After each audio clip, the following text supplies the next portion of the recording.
Okay दोस्तों, इस video को शुरू करने से पहले मैं आपको ये बता दूं कि हमने इससे पिछली वाली वीडियो में क्या बताया था। हमने इससे पिछली वाली वीडियो में बताया था कि हमारी प्रैक्टिकल लाइफ में हम इलेक्ट्रिकल एनर्जी जो यूज़ करते हैं वो दो टाइप की इलेक्ट्रिकल एनर्जी को यूज़ करते हैं, एक एसी टाइप और दूसरी डीसी टाइप। अभी एसी टाइप एनर्जी हमारे घरों में जनरली जिस दिन भी कमर्शियल पावर सप्लाई अवेलेबल होती है वो एसी सप्लाई होती है। उसके लिए हम क्या करते हैं, एक एसी का प्लांट होता है जहाँ से एसी जनरेट होती है और उसके बाद उसको ट्रांसमिट करके डिस्ट्रीब्यूट कर दिया जाता है और ऑलमोस्ट सभी घरों में एसी पावर सप्लाई अवेलेबल होती है। अब डीसी की रिक्वायरमेंट कैसे फिल करते हैं, उसके लिए हम क्या करते हैं, एसी को एक स्पेशल सर्किट से पास कराते हैं जिसे हम रेक्टिफायर सर्किट बोलते हैं और रेक्टिफायर सर्किट के बाद हमें डीसी आउटपुट वोल्टेज मिल जाती है। इस तरह से हमारी जो रिक्वायरमेंट है वो एसी और डीसी दोनों प्रकार की एनर्जी की पूरी हो जाती है। जो भी एसी एनर्जी होती है उससे हमारे इलेक्ट्रिकल अप्लायंसेस चलते हैं, जैसे हीटर हो गया, गीज़र हो गया, फ्रीज़ हो गया, इलेक्ट्रिक केटली हो गया, लाइक दिस। और जितने भी इलेक्ट्रॉनिक अप्लायंसेस उसके लिए हमें डीसी चाहिए होती है, जैसे टीवी हो गया, मोबाइल हो गया और कैलकुलेटर हो गया। ये छोटे जो इलेक्ट्रॉनिक अप्लायंस है उनके लिए डीसी की एनर्जी। इस तरह से हम एसी और डीसी दोनों प्रकार की एनर्जी से हम अपने रिक्वायरमेंट को फुलफिल करते हैं। दोस्तों यहाँ पर आप देख सकते हैं कि एसी का ये जनरेटिंग प्लांट है, hydro power plant, thermal power plant, कुछ भी हो सकता है जहाँ से एसी जनरेट होती है। एसी को जो है लॉन्ग डिस्टेंस तक जो है ट्रांसमिट कराया जा सकता है और इस तरह से ये जो है हर एक कंज्यूमर तक पहुँच जाती है। इस तरह से हमारे पास एसी अवेलेबल ऑलमोस्ट सभी कंज्यूमर के पास एसी पावर सप्लाई अवेलेबल होती है। अब डीसी की रिक्वायरमेंट के लिए हमें रेक्टिफायर सर्किट लगाया और इस तरह से हमें डीसी आउटपुट मिल गया। तो इस प्रकार से हम देख सकते हैं हमारी एसी और डीसी की रिक्वायरमेंट पूरी हो गई है। दोस्तों रेक्टिफायर सर्किट का जो बेसिक फंडामेंटल्स है उसमें ये 4 ब्लॉक आते हैं। उसमें जो है पहले हम सबसे पहले क्या करते हैं, यहाँ पर आप देख सकते हैं कि एसी और डीसी में जो सबसे मेजर डिफरेंस है वो वोल्टेज लेवल का है। एसी का जो वोल्टेज लेवल बहुत ज़्यादा होता है, तकरीबन 220 वोल्ट के आसपास होता है और डीसी का रिक्वायरमेंट 5, 10 वोल्ट या 12 वोल्ट या हार्डली 24 वोल्ट होता है। तो सबसे पहला काम हमारा ये होता है एसी वोल्टेज को रिड्यूस करना और ये काम करता है ट्रांसफार्मर का, ये वोल्टेज रिडक्शन करता है। तो 220 वोल्ट से 10 वोल्ट 12 वोल्ट जितने भी हमें चाहिए उस वोल्टेज तक इसको रिड्यूस कर दें, लेकिन रहेगा एसी ही। उसके बाद डायोड का काम है, उसका काम है रेक्टिफिकेशन करना है। रेक्टिफिकेशन करना मतलब एसी को डीसी में कन्वर्ट करना। लेकिन ये जो डीसी होती है ना, ये पल्सेटिंग डीसी होती है, पल्स फॉर्म में होती है, बट जबकि हमें स्टेडी स्टेट डीसी चाहिए होती है। तो इसके लिए हम क्या करते हैं, उसके बाद कैपेसिटर इंडक्टर एक फिल्टर सर्किट लगाते हैं। कैपेसिटर और इंडक्टर की वजह से जो फिल्टर सर्किट क्या करता है, जो पल्सेटिंग डीसी होते हैं उसको स्टेडी स्टेट डीसी में कन्वर्ट करता है। उसके बाद हम चाहते हैं जो हमारी डीसी पावर सप्लाई है वो रेगुलेटेड हो, मतलब उसमें फ्लक्चुएशन ना हो, वेरिएशन ना हो, तो इसका हम रेगुलेटर भी लगाते हैं। इस तरह से एक कंप्लीट जो रेक्टिफायर सर्किट होता है उसमें ये 4 ब्लॉक होते हैं। सबसे पहले ट्रांसफार्मर जो वोल्टेज को रिड्यूस करता है, उसके बाद डायोड जो वोल्टेज को रिडक्शन कर रेक्टिफिकेशन करता है, उसके बाद फिल्टर सर्किट जिसमें कि वो पल्सेटिंग डीसी पावर सप्लाई को स्मूथ करता है, और ये लास्ट में होता है रेगुलेशन, जो इसके लिए हम जनरली जीनो डायोड को यूज़ करते हैं, वो वोल्टेज को रेगुलेट करता है। इस तरह से हमें आउटपुट में एक steady state regulated DC power supply available हो जाती है। तो ये है basic circuit diagram of the rectifier circuit. दोस्तों अभी हम रेक्टिफायर को जो बेसिक फंडामेंटल्स हैं वो हमने यहाँ पर अभी समझ लिया है। अभी हम रेक्टिफायर को और डिटेल्स में समझते हैं, टेक्निकल एनालिसिस करते हैं रेक्टिफायर सर्किट का। तो रेक्टिफायर सर्किट हम बेसिकली ये कह सकते हैं, रेक्टिफायर एक ऐसा सर्किट है जो एसी को डीसी में कन्वर्ट करता है। इसका उल्टा जो है ना वो इन्वर्टर होता है, वो डीसी को एसी में कन्वर्ट करता है। So we are not going to do details in all this other type of circuits, here we are concentrating our on the rectifier circuit only. Rectifier circuit का basic काम है AC को DC में convert करना। तो सबसे important जो component होता है रेक्टिफायर सर्किट का वो होता है डायोड, जो की रोल जो प्ले करता है। डायोड क्या करता है, बाई डायरेक्शनल अल्टरनेटिंग एनर्जी को यूनिडायरेक्शनल में कन्वर्ट करता है। और उसके बाद फिर बाकी एक्सिलरी होते हैं, जैसे वोल्टेज लेवल कम करना ट्रांसफार्मर हो सकता है, फिल्टरिंग करना तो कैपेसिटर हो सकता है, रेगुलेशन करना तो डायोड, जीनो डायोड हो सकता है, और भी सर्किट हो सकता है, पर बेसिक कंपोनेंट होता है डायोड। तो इस तरह से हम एक रेक्टिफायर सर्किट को डिफाइन कर सकते हैं। दोस्तों अभी हम आपको ये बताते हैं कि रेक्टिफायर सर्किट 2 टाइप के होते हैं। एक होता है जिसे हम बोलते हैं हाफ वेव रेक्टिफायर, दूसरा होता है full wave rectifier. Half wave rectifier का मतलब ये होता है कि जो एसी साइकिल है हमारा, एसी साइकिल एक पॉजिटिव हाफ साइकिल होता है, नेगेटिव हाफ साइकिल होता है, 2 हाफ साइकिल मिला के एक एसी का साइकिल बनता है। अब हाफ वेव रेक्टिफायर में क्या होता है कि एक साइकिल के बदले में हमें आउटपुट में एक हाफ साइकिल मिलता है, मतलब जो दूसरी साइकिल है ना अपोजिट डायरेक्शन वाले उसको कट कर देता है। तो इसलिए इसको हाफ वेव रेक्टिफायर बोलते हैं, मतलब एक साइकिल में हमें सिर्फ आधा साइकिल आउटपुट में मिलता है, that is called half wave. Half wave rectifier का बेसिक सर्किट डायग्राम कुछ इस तरह से होता है, जिसमें ये यहाँ इनपुट में एक ट्रांसफार्मर लगा हुआ है, ट्रांसफार्मर के बाद यहाँ पर आउटपुट सेकेंडरी में एक डायोड लगा के, और आउटपुट में यहाँ पर हम कैपेसिटर फिल्टर लगा सकते हैं और एक लोड रेजिस्टेंस लगा दिया हमने। बेसिक डायग्राम है इसमें। फिर क्या होता है कि ये जब यहाँ पर एसी वोल्टेज हमने अप्लाई किया 220 50 वोल्ट 50 हर्ट्ज जो भी है वो वोल्टेज रिड्यूस होकर सेकेंडरी में अवेलेबल होती है। अब सेकेंडरी में हमारे पास दोनों एसी अवेलेबल होती हैं, एक बार ये प्लस होगा ये माइनस होगा, दूसरी बार ये माइनस होगा ये प्लस होगा। तो हम क्या देखते हैं कि during the positive half cycle of this input AC voltage this point is positive and this is negative. तो this way the diode comes in forward bias and diode conducts, diode से होते हुए एनर्जी और resistance से होते हुए load resistance से होते हुए इस तरह से कंप्लीट साइकिल बन जाता है। तो पॉजिटिव हाफ साइकिल यहाँ से रेजिस्टेंस के थ्रू इस डायरेक्शन में पास होता है, लेकिन नेगेटिव हाफ साइकिल में क्या होता है, ये पॉइंट नेगेटिव हो जाएगा और ये पॉइंट पॉजिटिव हो, ये नेगेटिव ये पॉजिटिव हो जाएगा। उस कंडीशन में क्या होता है, डायोड रिवर्स बायस में हो जाएगा, it will not allow the flow of the current in the circuit. So negative half cycle cut हो जाते हैं, नेगेटिव हाफ साइकिल कट हो जाते हैं। तो इस तरह से जहाँ इनपुट में हमें बाई डायरेक्शनल एनर्जी थी, आउटपुट में यूनी डायरेक्शनल होगी, क्योंकि दूसरी डायरेक्शन वाले कट कर दिया है। तो यहाँ पर हम वेव शेप में देख सकते हैं, ये पॉजिटिव और नेगेटिव ये एसी साइकिल है, हाई वोल्टेज है, एसी वोल्टेज, इसको हमने ट्रांसफार्मर के द्वारा रिड्यूस कर देते, देखो कम वोल्टेज है इसका, लेकिन वेव शेप वैसे रहेगा। तो ये रिड्यूस्ड एसी वोल्टेज ट्रांसफार्मर का आउटपुट ये है। और उसके बाद क्या है, डायोड के आउटपुट में क्या मिलेगा हमको, जब पॉजिटिव हाफ साइकिल आएगा तो डायोड कंडक्ट करेगा, तो पॉजिटिव हाफ साइकिल आउटपुट में अवेलेबल होगा। डायोड शॉर्ट हो गया तो यहाँ से इस तरह से वोल्टेज मिलता रहेगा। लेकिन जब नेगेटिव हाफ साइकिल आएगा तो डायोड पावर सप्लाई को रोक देगा, आउटपुट में मिलेगा नहीं हमको कुछ। इस तरह से हम देखते हैं कि एक हाफ साइकिल में यहाँ से लेकर यहाँ तक एक साइकिल है, एक हाफ साइकिल में हमको आउटपुट में सिर्फ आधा ही साइकिल मिला, that is why it is called the one half wave rectifier. फिर जब दूसरा साइकिल शुरू होता है तो ये वाला पीस जो है डायोड को फॉरवर्ड बायस करता है और ये आउटपुट में अवेलेबल होता है, फिर नेगेटिव हाफ साइकिल कट हो जाता है। इस तरह से हम देखते हैं कि आउटपुट में आधा साइकिल हमको मिलता है, that is called the half wave rectifier. Half wave rectifier में एक सिंगल डायोड यूज़ होता है इन जनरल, हम इसको इस तरह से देख सकते हैं। उसके बाद अगर हम फिल्टर सर्किट लगाते हैं तो फिल्टर सर्किट क्या करते हैं, आउटपुट का जो ये पल्सेटिंग डीसी है ना, इसको ऑलमोस्ट स्मूथ करता है इस तरह से।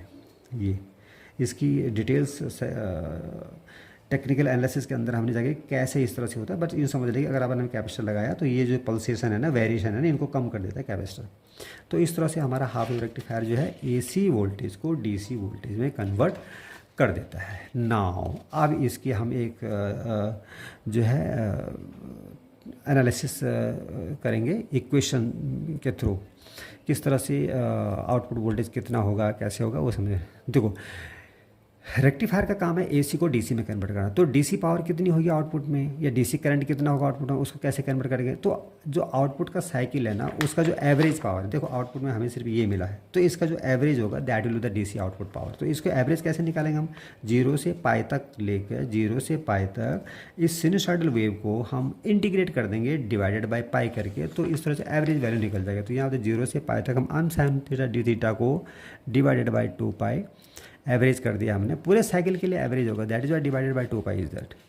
ठीक है, तो 0 से पाई तक हमने सिनुसॉइडल वेव को इंटीग्रेट कर दिया और 2 पाई से डिवाइड कर, इस तरह से हम एवरेज वैल्यू निकल दिया। तो average value of the output is the DC output. तो इस तरह से हम इंटीग्रेट करें, आई एम ओवर 2 पाई यहाँ हो गया, साइन थीटा का माइनस कॉस थीटा 0 to पाई, इसको हम जब इंटीग्रेट करते हैं तो इस तरह से 2 आई एम ओवर 2 पाई निकल, तो आई एम ओवर पाई वगैरह।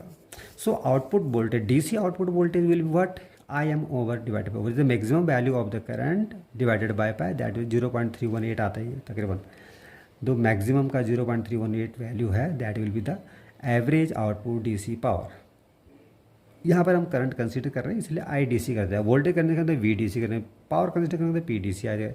तो जिस तरह से आउटपुट डीसी पावर हमारी 0.318 ऑफ आई एम होगा। देखो कितनी कम है, बहुत कम है, क्योंकि आधी साइकिल तो उसने वैसे ही कट कर दिए, बाकी जो आधी साइकिल का उसका एवरेज निकला जाएगा। ओके नाउ, और अब एसी पावर कितना होगा, जो हमारे हाफ वेव रेक्टिफायर है, ये जो हाफ वेव रेक्टिफायर है, ये इसके एसी पावर कितनी है इन टर्म्स ऑफ एसी। तो उसको एसी के लिए हम क्या करते हैं, आरएमएस वैल्यू को यूज़ करते हैं। तो जैसे कि नाम से हमें पहले से पता है, पिछली वीडियो में मैंने बताया कि आरएमएस वैल्यू कहते हैं रूट मीन स्क्वायर, मतलब जो सिनुसॉइडल वेव है उसका स्क्वायर करते हैं, उसका मीन निकालते हैं, फिर उसका रूट निकालते हैं। तो यहाँ पर हम स्क्वायर कर रहे हैं और उसके बाद डिवाइडेड बाई 2 पाई करके इसका मीन निकाल रहे हैं। 0 से पाई तक आउटपुट में अवेलेबल है, पाई के बाद तो अवेलेबल है ही नहीं, दूसरा हाफ साइकिल कट हो जाता है। इधर 0 से पाई तक हम I am square sine square theta D theta को इंटीग्रेट करेंगे डिवाइडेड बाई 2 पाई करके मीन निकाल लेते हैं इसका। तो इसको हम जब इंटीग्रेट करते हैं तो ये दिखाता है sine square theta 1 minus cos 2 theta by 2 हो जाता है। इसको हम फार्मूले से इस तरह से कन्वर्ट करते हैं तो इसमें जो है दूसरा टर्म्स कैंसिल हो जाता है ट्वाइस ऑफ साइकिल की वजह से। तो आउटपुट में हमें मिलता है आई एम ओवर 2। तो इस तरह से जो हाफ वेव रेक्टिफायर का जो आरएमएस वैल्यू है उसको हम एसी वैल्यू बोलते हैं, that is equal to I M by 2। और हाफ वेव रेक्टिफायर की जो डीसी वैल्यू होती है उसको हम एवरेज वैल्यू बोलते हैं, दैट इज़ Im/π। ये दो वैल्यू इस तरह से हमें निकली, एसी पावर या डीसी पावर। तो एफिशिएंसी क्या होगी किसी हाफ वेव रेक्टिफायर की, efficiency equal to DC divided by AC, क्योंकि अल्टीमेट काम इसका तो डीसी कन्वर्जन है, तो DC divided by AC is efficiency. और डीसी की जगह हम इसकी वैल्यू ये रख देते हैं Im/π, और एसी की जगह Im/2 रख देते हैं इस तरह से, जो कि इन टर्म्स ऑफ पावर होगा तो I²RL होगा, डीसी के लिए I²RL और एसी के लिए I²RF प्लस RL, क्योंकि एसी जो है ना, RF क्या है, डायोड का forward resistance plus RL load resistance, तो फॉरवर्ड रेजिस्टेंस को भी फेस करती है, लोड रेजिस्टेंस को भी फेस करती है, इसलिए एसी के लिए IAC² RF प्लस RL और डीसी के लिए IDC² RL हो गया। तो इसको हम तो कैलकुलेट करते हैं, ये डीसी की वैल्यू यहाँ रखते हैं, IAC की वैल्यू यहाँ से रखते हैं, तो इस तरह से हमें ये वैल्यू मिलती है 0.46 सो एंड सो। तो ultimately the efficiency comes up 40.6%। तो हाफ वेव रेक्टिफायर की एफिशिएंसी 40.6%। इसका मतलब ये हुआ कि out of 100 watt it will get DC only of 40.6 volt of 6 watt.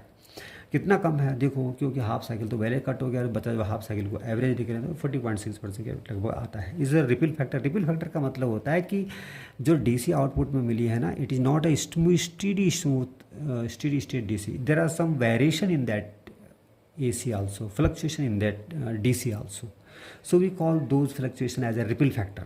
so ripple factor भी ज़्यादा होंगे क्योंकि हाफ वेव रेक्टिफायर है, कम वेव जा रही है आउटपुट में, तो हाफ वेव रेक्टिफायर फिर रिपल फैक्टर की जो फॉर्मूला इस तरह से IRMS² डिवाइडेड बाई IDC² -1, तो RMS की वैल्यू यहाँ से, DC की वैल्यू यहाँ से रखते हैं, तो इट कम्स लाइक 1.2। मतलब रिपल फैक्टर भी बहुत ज़्यादा, मतलब there are more fluctuation in the half wave rectifier in the output, half wave rectifier के आउटपुट में। ओके, नाउ इनपुट फ्रीक्वेंसी का देखो, इनपुट फ्रीक्वेंसी क्या होगी, फ्रीक्वेंसी का मतलब होता है रिपीटेशन। इनपुट में रिपीटेशन, इनपुट साइकिल का रिपीटेशन कितना होगा, तो यहाँ से होता है साइकिल यहाँ हो गया, यहाँ तक पहुँचता है, इसके बाद फिर वही साइकिल रिपीट हो रहा है, तो यहाँ से यहाँ तक एक साइकिल हो गया। अब इस एक साइकिल के रिस्पेक्ट में आउटपुट में कितना साइकिल मिल रहा है, यहाँ से लेके यहाँ तक हुआ, उसके बाद फिर स्टेडी स्टेट है, फिर वहीं से रिपीट होने लगा, तो एक ही साइकिल मिल रहा है। इस एक साइकिल के रिस्पेक्ट में हमें आउटपुट में एक ही साइकिल मिल रहा है, तो it means what is the input frequency is output frequency. So half wave rectifier की input frequency output frequency input frequency के बराबर थे। पीक इन्वर्स वोल्टेज होता है, पीक इन्वर्स वोल्टेज का मतलब होता है कि डायोड को रिवर्स बायस में मैक्सिमम कितनी वोल्टेज लग रही है। तो ऑब्वियसली जब ये डायोड रिवर्स बायस में होगा, उस कंडीशन में यहाँ से मैक्सिमम वोल्टेज होगी वो डायोड के अक्रॉस अप्लाई होगी।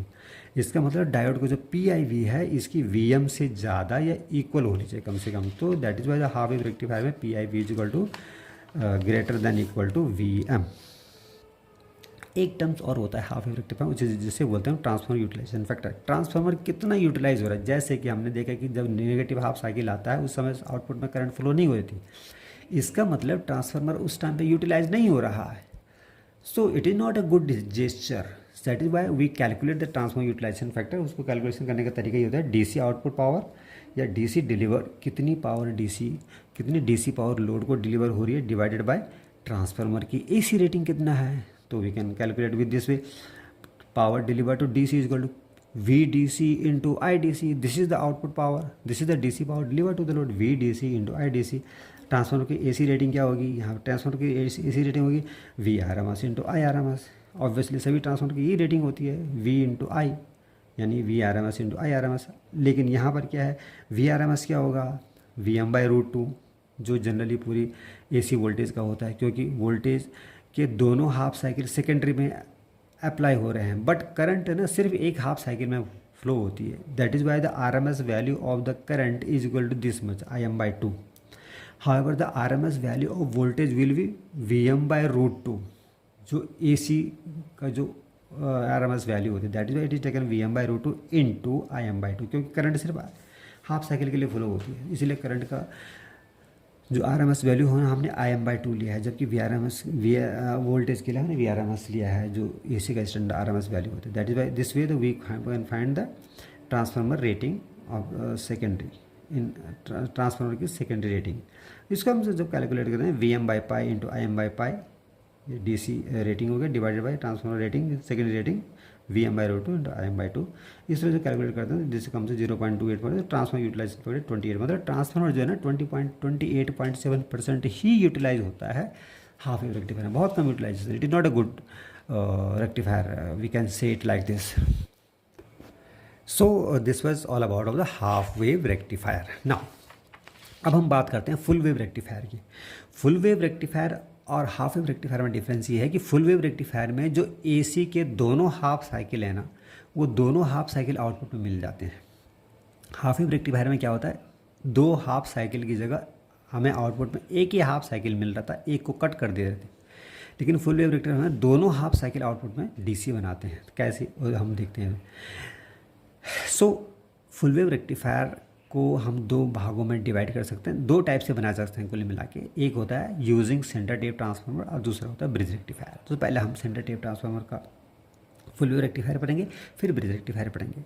तो full wave transformer centre tap किस टाइप से होता है, यहाँ पर एक ट्रांसफार्मर लगा हुआ है, लेकिन ट्रांसफार्मर जो है ना वो सेंटर्ड टेप होता है। मतलब वो ट्रांसफार्मर की आउटपुट में दो वाइंडिंग नहीं होगी, दो टर्मिनल नहीं होंगे, तीन टर्मिनल होंगे। एक टर्मिनल वाइंडिंग के सेंटर में होगा, we call that central this centre tap transformer. तो अलग ही टाइप का ट्रांसफार्मर आता है इसके लिए, जिसकी प्राइमरी वाइंडिंग, प्राइमरी में दो टर्मिनल होंगे, सेकेंडरी में तीन टर्मिनल होंगे। ठीक है। सो अब हम इसके अक्रॉस डायोड को इस तरह जोड़ते हैं, जो एंड टू एंड टर्मिनल होते हैं वहाँ पर एक दो डायोड एक ही डायरेक्शन में जोड़ते हैं, उनको आगे शॉर्ट कर देते हैं, और जो सेंटर टर्मिनल है उसके और इस शॉर्टेड के बीच में एक लोड रेजिस्टेंस जोड़ देते हैं, जैसे हमारा ये आउटपुट वोल्टेज हमें इसके अक्रॉस मिलती है। अब क्या होता है during the positive half cycle, जब पॉजिटिव हाफ साइकिल है उस समय क्या होता है, ये टर्मिनल पॉजिटिव होगा, ये नेगेटिव होगा, यानी कि इनके बीच में पोलरिटी इस टाइप से होगी, पॉजिटिव नेगेटिव, पॉजिटिव नेगेटिव। सो ये पॉइंट ना, जो सेंटर वाला पॉइंट है, ये पॉजिटिव भी है नेगेटिव है, इसके रिस्पेक्ट में ये नेगेटिव है, इस पॉइंट के रिस्पेक्ट में ये नेगेटिव होगा, इस पॉइंट के रिस्पेक्ट में पॉजिटिव होगा। That is we call it a neutral point. ठीक है। सो अब क्या होता है कि सपोज अगर पॉजिटिव हाफ साइकिल है तो ये पॉजिटिव नेगेटिव, ये पॉजिटिव और नेगेटिव। अब जब नेगेटिव होगा तो ये डायोड रिवर्स बायस में होगा और ये डायोड फॉरवर्ड बायस में होगा। तो इस तरह पॉजिटिव हाफ साइकिल के दौरान क्या होगा, ये डायोड करंट करेगा, तो करंट किस तरह से फ्लो होगी, यहाँ से पॉजिटिव साइकिल ऐसे होते हुए जाएगा, यहाँ तो आएगा नहीं क्योंकि यहाँ पे ये रिवर्स बायस हो जाएगा। तो यहाँ से होते हुए लोड रेजिस्टर में ए टू बी फ्लो होते हुए यहाँ से होते हुए वापस और सेंटर टेप में हो जाता है और सर्किट जो है कंप्लीट हो जाता है। तो पॉजिटिव हाफ साइकिल हमारा आउटपुट में निकल गया। तो जब हम पॉजिटिव हाफ साइकिल अप्लाई किया था तो आउटपुट में पॉजिटिव हाफ साइकिल मिल गया।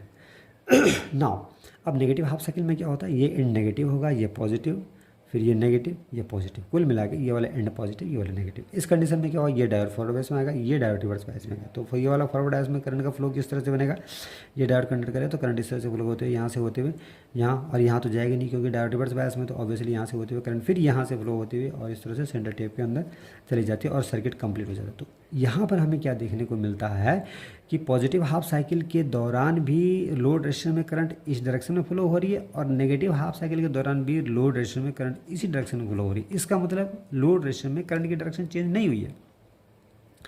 जब करंट की डायरेक्शन चेंज नहीं हुई तो हमारी bidirectional current unidirection में कन्वर्ट हो गई, और वो भी फुल वेव, मतलब दोनों वेव मिल गई हमको आउटपुट में। देखो ये फर्स्ट हाफ साइकिल था तो फर्स्ट हाफ साइकिल में आउटपुट में मिल गया, ये सेकंड हाफ साइकिल नेगेटिव था तो कट नहीं हुआ, इसको भी पलट के जो है ना आउटपुट में ले लिया। That is what is called the full wave rectifier. इस तरह से हमें आउटपुट में डबल वेव मिल गई। जहाँ तक फ्रीक्वेंसी की बात है, देखो अभी हम कह सकते हैं कि half wave full wave rectifier में आउटपुट फ्रीक्वेंसी इनपुट फ्रीक्वेंसी के डबल होती है। मतलब यहाँ की इनपुट की फ्रीक्वेंसी यहाँ से लेके यहाँ तक अब जाके एक फ्रीक्वेंसी बनी है इसकी, लेकिन ये जब इसका आउटपुट में देखते हैं हम, ये पॉजिटिव साइकिल और ये दूसरा साइकिल, तो यहाँ पर दो फ्रीक्वेंसी बन गई, यहाँ से लेके यहाँ तक अभी फिर वही रिपीट हो रही है। मतलब दो साइकिल, इनपुट की एक साइकिल के रिस्पेक्ट में आउटपुट में दो साइकिल मिले हैं हमें। तो इस तरह से फुल वेव रेक्टिफायर की output frequency is double that of the input frequency. Now अभी हम आगे क्या देखते हैं कि इस तरह से हमारा ये रेक्टिफिकेशन हो गया, फुल वेव रेक्टिफायर का आउटपुट हमें इस तरह से फुल वेव मिल गई है भाई। ठीक है। नाउ अभी क्या होता है, पीक इन्वर्स वोल्टेज कैसे निकालेंगे हम। पीक इन्वर्स वोल्टेज निकालने के लिए हम क्या करते हैं, जब पॉजिटिव हाफ साइकिल था उस समय क्या होता है, ये डायोड फॉरवर्ड बायस में आया और इस तरह से होते यहाँ पर एक वोल्टेज ड्रॉप हुआ, यहाँ पर एक वोल्टेज ड्रॉप हुआ और इस तरह से ये सर्किट कंप्लीट हुआ। लेकिन ये डायोड रिवर्स बायस में है, तो ये जो वीएम वोल्टेज है ना, वीएम वोल्टेज इसके क्रॉस अप्लाई हो रही है, वीएम वोल्टेज इसके क्रॉस अप्लाई हो रही है, वीएम वोल्टेज इसके क्रॉस अप्लाई, वीएम तो हो ही रही है, उसके साथ साथ इसके क्रॉस में ये वाली वोल्टेज भी अप्लाई हो रही है। इसकी पोलरिटी इस तरह से होती है कि जो इनपुट की पोलरिटी और इसकी पोलरिटी दोनों ऐड हो जाते हैं। तो इसके क्रॉस जो वोल्टेज है वो भी वीएम है मैक्सिमम वोल्टेज, और इसके क्रॉस जो वोल्टेज है रिवर्स बायस में वो भी वीएम है। तो टोटल इसकी जो वोल्टेज है 2 वीएम हो गई। तो मतलब डायोड के जो पीक इन्वर्स वोल्टेज है ना, वो 2 वीएम से ज़्यादा या एटलीस्ट इक्वल होना चाहिए। उसको हम इस तरह से समझ सकते हैं, जैसे ये देखो ये वीएम वोल्टेज नेगेटिव है, वीएम वोल्टेज है, तो ये डायोड तो चलो फॉरवर्ड बायस में आ गया, तो ये कंडक्ट हो गया, तो ये वोल्टेज यहाँ पर ड्रॉप हुआ इस पोलरिटी में, वोल्टेज ये आया तो पॉजिटिव नेगेटिव यहाँ पर ये वोल्टेज ड्रॉप हो गया। लेकिन उसी दौरान इस टर्मिनल की पोलरिटी क्या थी, प्लस माइनस, तो इसकी वजह से ये डायोड रिवर्स बायस में था। तो अभी देखो इस कंडीशन में इस डायोड पर जो है ना डबल वोल्टेज अप्लाई होगी रिवर्स बायस में। देखो एक तो नेगेटिव पॉजिटिव और इसका जो ड्रॉप है वो नेगेटिव पॉजिटिव, तो कुल मिला के वी एम ये और वी एम ये दो वी एम हो गया। तो डायोड के अक्रॉस दो वी एम का वोल्टेज अप्लाई हो गया रिवर्स बायस में। So diode should be able to hold the peak inverse voltage of more than 2 VM, at least of 2 VM।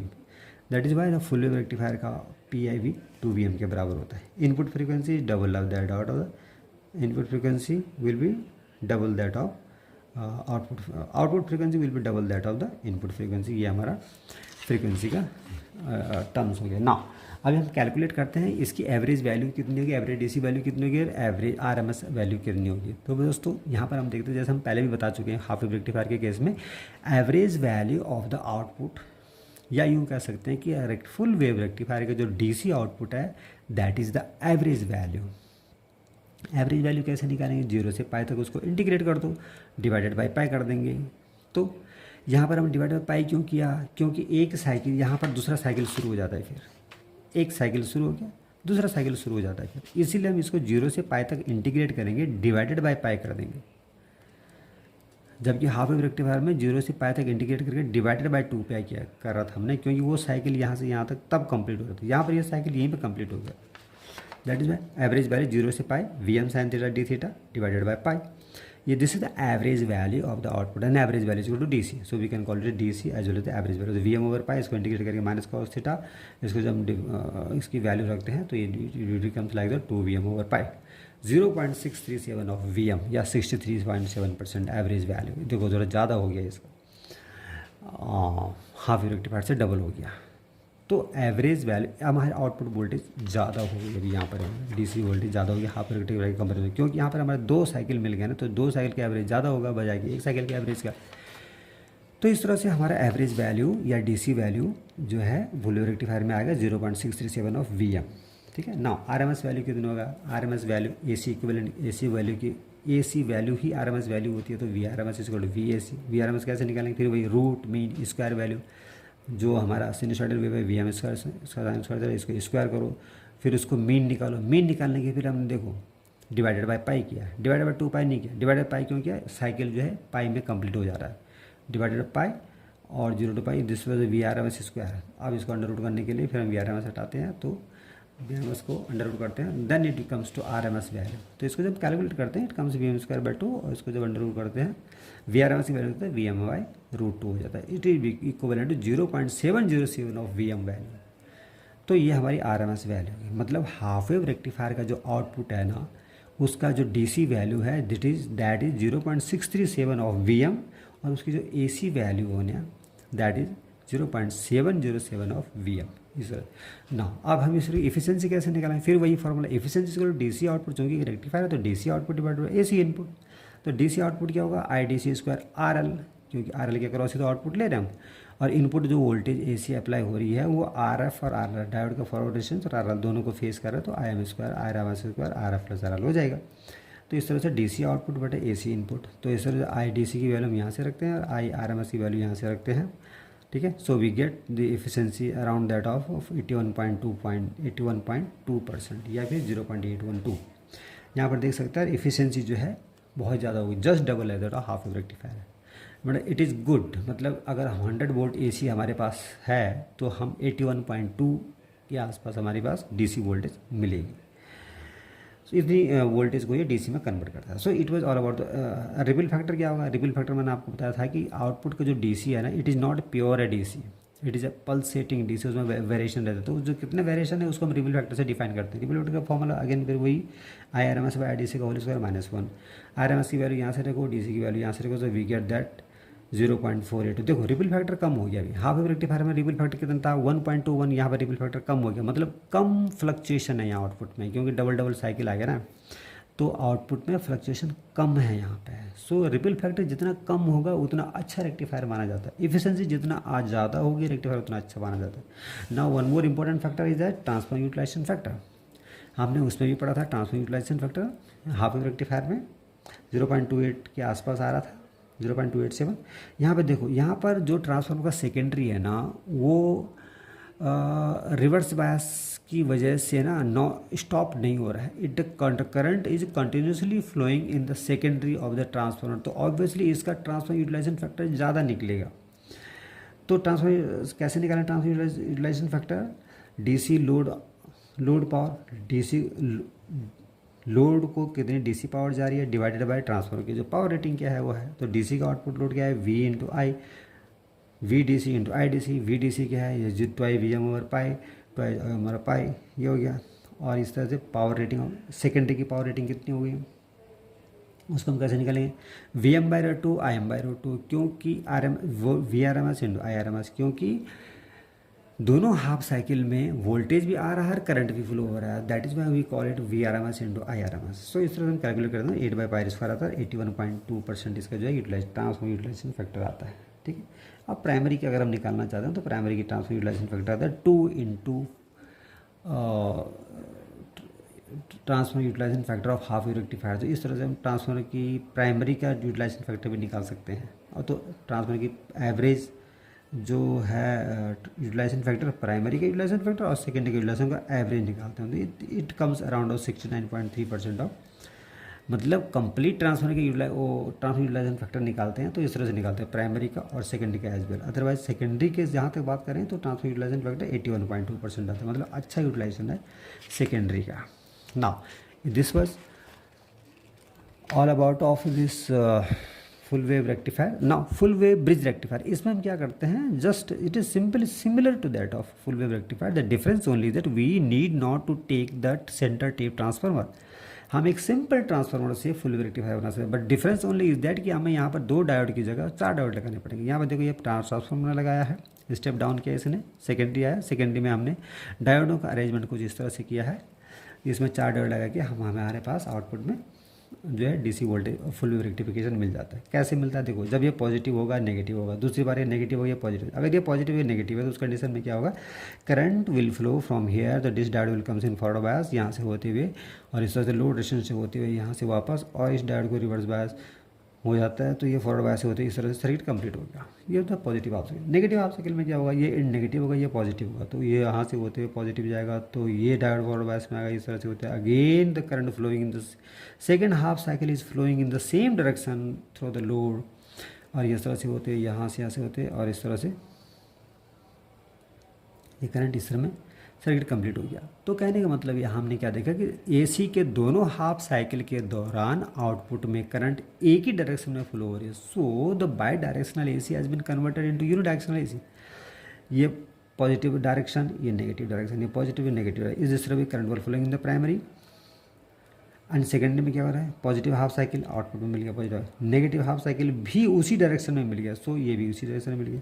फिर अगेन ये तो मिलना ही मिलना है, तो मिलना ही मिलना, दूसरा हाफ साइकिल में भी करंट भी उसी डायरेक्शन में फ्लो हो रही, तो उसी डायरेक्शन में आ गई हमें। तो इस तरह से देखो आउटपुट में हमें ये फुल रेक्टिफिकेशन का डीसी वोल्टेज में, यहाँ पल्सेटिंग डीसी है ये देखो, और फ्रीक्वेंसी डबल है देखो, यहाँ की एक साइकिल कहाँ से कहाँ पे कंप्लीट हो रहा है, यहाँ से होते हुए यहाँ पर एक साइकिल कंप्लीट हो रहा है, अब ये रिपीटेशन शुरू हो गया, तो इस दौरान ये एक साइकिल होगा, इस दौरान इसके 2 साइकिल हो गए आउटपुट के, देखो ये साइकिल फिर दूसरा साइकिल, तो इस obviously the full wave rectifier की output frequency is twice of that of input frequency.